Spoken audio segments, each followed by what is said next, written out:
प्राचीन काल में एक असुर था जिसका नाम था वस्मासुर। उसने लंबे समय तक कठिन तपस्या करके भगवान शिव की आराधना की। उसकी तपस्या से प्रसन्न होकर भगवान शिव उसके पास आए और कहा, बेटा, मैं तुम्हारी तपस्या से संतुष्ट हूं, जो चाहोगे वर मांग लो।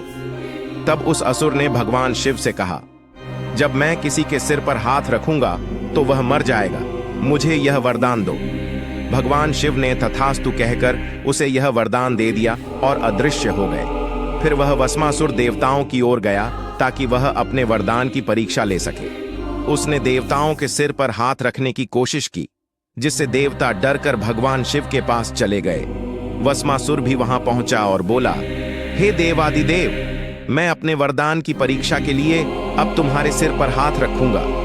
भगवान शिव भयभीत हो गए और भगवान विष्णु के पास गए और सारी कथा सुनाई। वस्मासुर भी वहां आ गया। भगवान विष्णु हंसते हुए बोले, हे वस्मासुर, तुम शिव द्वारा धोखा दिए गए हो। क्या तुम्हें पता नहीं कि किसी के सिर पर हाथ रखने से उसकी मृत्यु नहीं होती? अब अपने सिर पर हाथ रख कर देखो, तुम्हारी तपस्या व्यर्थ गई। वस्मासुर ने भगवान विष्णु की बात मानकर अपने सिर पर हाथ रखा और वह तुरंत भस्म हो गया। इसलिए कहा जाता है कि असमर्थ को शक्ति देने से परिणाम उल्टा होता है।